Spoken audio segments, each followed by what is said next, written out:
మా చిన్న వయసుకి అంటే మా యుక్త వయసుకి అంతకుముందు మా తల్లిదండ్రుల యుక్త వయసుకి తేడా ఉంది. మా తల్లిదండ్రుల యుక్త వయసుకి అంతకుముందు యుక్త వయసుకి వచ్చేటప్పటికే పెళ్ళిళ్ళు జరిగిపోయాయి, బాల్య వివాహాలే జరిగిపోయాయి.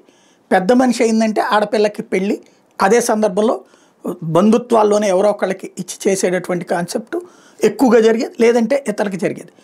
మా వయసులకు వచ్చే మేము యుక్త వయసులకు వచ్చే సమయానికి వచ్చేటప్పటికి 18 ఏళ్లకి పెళ్లి వయసు, అమ్మాయికి 18, అబ్బాయికి 21 అన్నట్టు. బట్ 15, 16కి వచ్చేటప్పటికి అబ్బాయికి, 13, 14కి వచ్చేటప్పటికి అమ్మాయికి శారీరక మార్పులు ఆరంభమవుతాయి. నూనుగు మీసాలు అబ్బాయిలకు వస్తాయి, అలాగే కొత్త సొబగులు అమ్మాయిలకు వస్తాయి. ఈ ఇద్దరిలో ఒక కెమిస్ట్రీ స్టార్ట్ అవుతుంది. అప్పటిదాకా మంచి స్నేహితురాలుగా ఉన్న అమ్మాయి, అప్పటిదాకా మంచి స్నేహితుడిగా ఉన్న అబ్బాయి ఒకళ్ళకొక్కళ్ళకి తగిలితే గుండె జల్లుమంటది.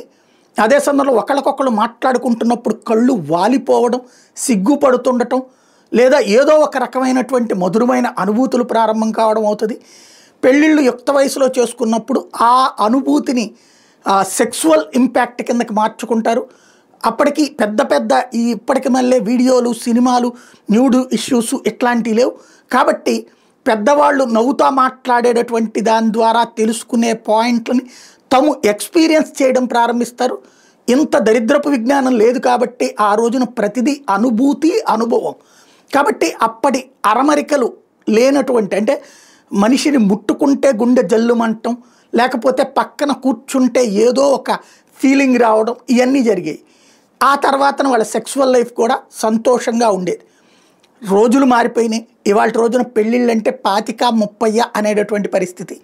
దాంతో అప్పటికి ఒక మెచ్యూర్డ్ సిచ్యుయేషన్ కాదు, హైలీ మెచ్యూర్డ్ సిచ్యుయేషన్.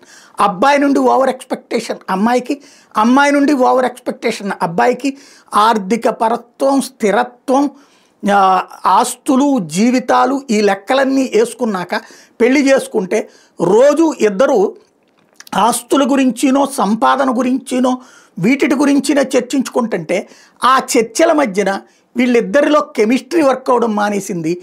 ఆర్థిక సంబంధాల కింద కాపురాలు తయారయ్యేటప్పటికి విడాకులు అవుతున్నాయి.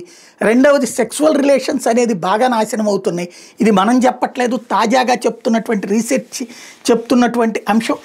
ఆసక్తి తగ్గిపోయి ఆసక్తి తగ్గిపోయి శక్తి కూడా తగ్గిపోతుంది. చివరికి పిల్లలు పుట్టడానికి కష్టమవుతున్నటువంటి పరిస్థితి, అనేక రకాలైనటువంటి సమస్యలు ఎదురవుతున్నాయి అన్నటువంటి విషయాన్ని ఇప్పుడు డాక్టర్లు వీళ్ళు చెప్తున్నారు.